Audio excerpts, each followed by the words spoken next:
इनको चुन चुनकर मारा जाना चाहिए, खत्म कर देना चाहिए। और मैं तो ये कहता हूं कि अभी भारत ने जो शुरुआत की है आतंक को मिटाने की, ये काम तब तक चलते रहना चाहिए तब तक कि आतंकियों का नामो निशान ना खत्म हो जाए इस दुनिया से। और ये मसूद अजहर जैसे लोग, हाफिज सईद जैसे लोग, इन लोगों को तो वहां से पकड़कर जिंदा हिंदुस्तान लाना चाहिए और इनको वो सजा देनी चाहिए जो कि सऊदी अरब और ये गल्फ कंट्रीज के देशों में दी जाती है। इनको तो चुन चुनकर यहाँ चौराहों पर लोगों को बिल्कुल फ्री कर देना चाहिए। नमस्कार, स्वागत है आपका। मेरा नाम है विपिन विभाग, मेरे साथ मेरे सहयोगी शादाब रिजवी जी। धन्यवाद विभाग जी। भारतीय सेना ने ऑपरेशन सिंदूर लॉन्च कर पाकिस्तान के 9 आतंकी ठिकानों को तबाह कर दिया। इस हमले के साथ ही भारत ने पहलगाम आतंकी हमले का बदला ले लिया। भारतीय सेना की इस बड़ी कार्रवाई पर देश गौरवान्वित है। सियासतदान एक सुर में इस कार्रवाई के लिए भारतीय सेना की सराहना करते हुए हौसला अफजाई कर रहे हैं। इस बीच बसपा सुप्रीमो मायावती का भी बयान सामने आया है। उन्होंने कहा है कि पाकिस्तान में 9 आतंकी ठिकानों को ध्वस्त करने की भारतीय सेना की ऑपरेशन सिंदूर कार्रवाई गौरव में है और सराहनीय है। इस कार्रवाई को लेकर कांग्रेस सांसद और लोकसभा में नेता प्रतिपक्ष राहुल गांधी ने कहा है कि हमने अपने सशस्त्र बलों पर हमें गर्व है, जय हिंद। वहीं कांग्रेस पार्टी ने भी अपने आधिकारिक एक्स हैंडल से ट्वीट किया है, जय हिंद जय भारत। AIMIM प्रमुख असदुद्दीन ओवैसी ने पाकिस्तान में आतंकी ठिकानों पर रक्षा बलों द्वारा किए गए लक्षित हमलों का स्वागत किया और कहा कि पड़ोसी देश में आतंकी ढांचे को पूरी तरह से तबाह कर दिया जाना चाहिए।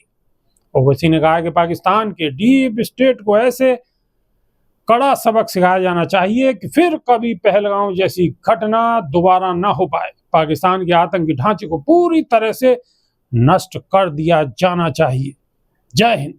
भारतीय वायुसेना ने ऑपरेशन सिंदूर के तहत पाकिस्तान और पाकिस्तान के कब्जे वाले कश्मीर यानी POK में जैश ए मोहम्मद, लश्कर ए तैयबा, हिजबुल मुजाहिदीन जैसे प्रतिबंधित आतंकी संगठनों के ठिकानों समेत आतंकवादियों के छिपने के 9 अड्डों को रात के वक्त निशाना बनाया। भारतीय वायुसेना के सटीक अभियान में निशाना बनाए गए ठिकानों में बहावलपुर का मरकज सुभान अल्लाह, तेरा कला का सरजल, कोटली का मरकज अब्बास और मुजफ्फराबाद का सईदना बिलाल कैंप शामिल है। ये सभी ठिकाने जैश ए मोहम्मद से जुड़े हैं।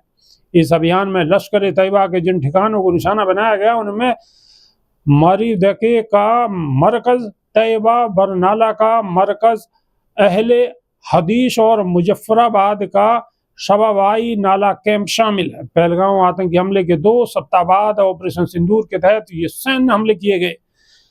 पहलगाम हमले में 26 नागरिक मारे गए थे। शादाब रिजवी। देखिए, जिस तरीके से जैश ए मोहम्मद हो, लश्कर ए तैयबा हो या हिजबुल मुजाहिदीन हो, इस तरीके के जो नापाक संगठन काम कर रहे हैं पूरी दुनिया के अंदर, इनको चुन चुनकर मारा जाना चाहिए, खत्म कर देना चाहिए। और मैं तो ये कहता हूं कि अभी भारत ने जो शुरुआत की है आतंक को मिटाने की, ये काम तब तक चलते रहना चाहिए तब तक कि आतंकियों का नामो निशान ना खत्म हो जाए इस दुनिया से। और ये मसूद अजहर जैसे लोग, हाफिज सईद जैसे लोग, इन लोगों को तो वहां से पकड़कर जिंदा हिंदुस्तान लाना चाहिए और इनको वो सजा देनी चाहिए जो कि सऊदी अरब और ये गल्फ कंट्रीज के देशों में दी जाती है। इनको तो चुन चुनकर यहाँ चौराहों पर लोगों को बिल्कुल फ्री कर देना चाहिए कि वो पत्थर मार मार कर इनको संगसार करके इनको खत्म कर दे। अगर ये इस तरीके का सरकार मौका देती है तो सबसे पहले इस देश के मुसलमान और इस देश के लोग इस हाफिज सईद जैसे आतंकवादी कुत्ते को और इस अजहर मसूद को पत्थर मार मार कर खत्म कर देंगे और इनको मारने में अपने आप को फक्र महसूस करेंगे और ये सोचेंगे कि वाकई हमने आज जो है इस देश से, इस दुनिया से एक नापाक जो रूह घूम रही थी इस दुनिया में, उसको खत्म कर दिया। नापाक रूह जो घूम रही थी उसको खत्म कर दिया है।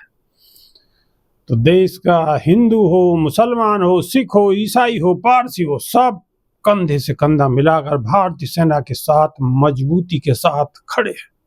अभी के लिए सिर्फ इतना ही। नई वीडियो में फिर रूबरू होंगे। बहुत बहुत शुक्रिया। नमस्कार।